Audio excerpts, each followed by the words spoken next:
पुण्यात्माओं, इस अमर कथा में अरुचि ना करना है। असंख्यों युगों के बाद तुम्हारा बिल्ली के भागों छीका टूटा है, ये इसको छक छक कर खा लो और कल्याण करा लो। अगर ये जीवन के बाद मृत्यु ही है तो फिर जीवन क्यों है? जो जीवन मृत्यु के रहस्य को समझने में आज भी लगा हुआ है, इस जीवन मृत्यु का चक्र क्या है? सत्संग में आए बिना प्राणी को अपने मनुष्य जीवन के लक्ष्य का ज्ञान नहीं होता। हमने सत्संग सुनने से पहले जो उद्देश्य मान रखा होता है वो भौतिक होता है। सत्संग में आने से हमारा आध्यात्मिक उद्देश्य बनता है, जो इस मनुष्य जीवन का मूल कर्तव्य है, आवश्यक कार्य है। जैसे अपने निर्वाह के लिए जो क्रियाकर्म हम करते हैं वो तो मजबूरी है और प्रत्यक्ष दिखाई देती है,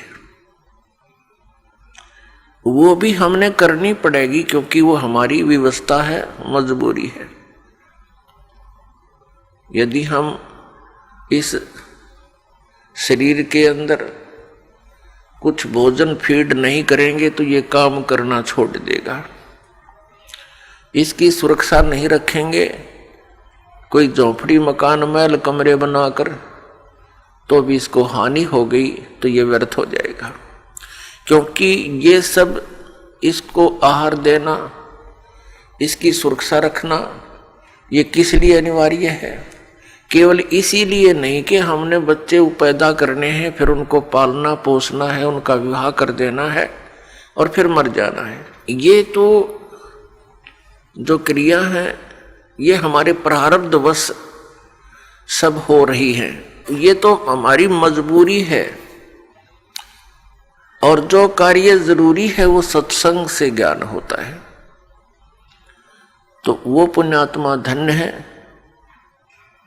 जो सत्संग के अंदर आकर के इस अध्यात्म मार्ग को ध्यान पूर्वक सुनते हैं। तो पुण्यात्माओं, सत्संग में आने से प्राणी को ज्ञान होता है कि हम क्या कर रहे हैं, हमने करना क्या चाहिए था। तो फिर हमारी दिशा बदल जाएगी और दिशा बदलने के बाद फिर हम उस क्रिया को करेंगे जो मनुष्य जीवन की आवश्यक है। इसके साथ साथ जो निर्वाह के लिए कर्म है वो भी करेंगे, ये अनिवार्य है। वो हमारा एक आवश्यकता है हमारी उसकी शरीर निर्वाह के लिए, तो उसको भी हम मिनिमाइज करेंगे, तभी हम भक्ति कर पाएंगे। तो पुण्यात्माओं, ये सत्संग विश्व के अंदर जो बरवाला आश्रम के अंदर है, ये सत्संग कहीं पर नहीं है। ये अभिमान नहीं, ये यथार्थ ज्ञान जानना। क्योंकि ये वो ज्ञान है जो परमात्मा ने स्वयं आकर बोला है, जिसको सूक्ष्म वेद कहा है, जो पांचवा वेद है। इस पांचवें वेद के अंदर ये ऑल इन वन है। ये पांचवा वेद जो है ये ऑल इन वन है। परमात्मा कबीर देव जी स्वयं सतलोक से आते हैं, जहां हम सभी का उद्गम स्थल है, जहां हम सभी उत्पन्न किए गए थे, जहां हम रहा करते थे, वो सतलोक है। सतलोक का अर्थ है शाश्वत स्थान।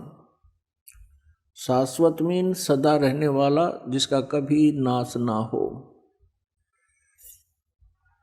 हम वहां रहा करते थे सतलोक में, हमारा जन्म और मृत्यु नहीं होता था, वृद्ध अवस्था नहीं थी। वो अनाम्य लोक है।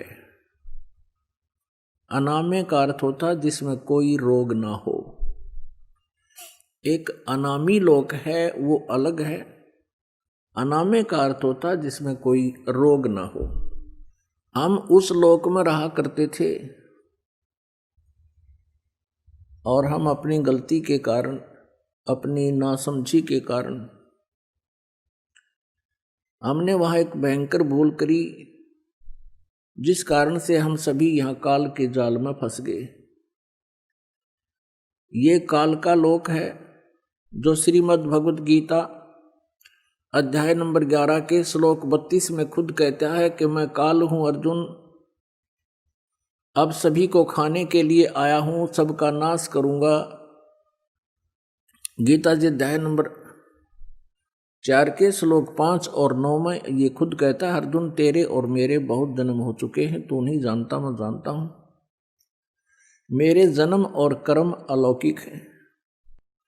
तो ये लोक इस काल का है और यहां जन्म और मृत्यु कंपलसरी है, क्योंकि इसको काल भगवान को एक श्राप लगा हुआ है 1,00,000 मानव शरीरधारी प्राणियों का नित आहार करने का। पुण्यात्माओं, जैसे ये स्थूल शरीर तो यहाँ रह जाता है, हम तो इसके काम लगे रहते हैं। कोई जमीन में गाड़ देता है, कोई सवा कर देता है, संस्कार कर देता है, जला देता है, कोई जल प्रवाह कर देता है, कोई वैसे जंगल में डाल देता है। ये स्थूल शरीर को नहीं खाता, इसके अंदर सूक्ष्म शरीर है और सूक्ष्म शरीर के अंदर पूरे जीवन में मनुष्य शरीर के अंदर जितने भी ये व्यसन करता है, आहार करता है, उसका सूक्ष्म तत्व समावेश हो जाता है सूक्ष्म शरीर में।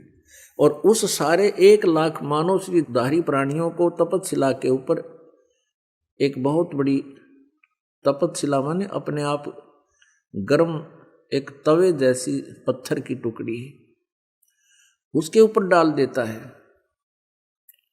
वो सब तक गर्म रहती है, बहुत बहुत गर्म होती है और सभी प्राणियों को उसको ऊपर डाल देता है। फिर वो वहाँ प्राणी ऐसे तड़प तड़प कर जैसे खील भुन्या करें, ऐसे चटक पटक करते हैं और वो मरते नहीं। सूक्ष्म शरीर में पीड़ा बहुत होती है,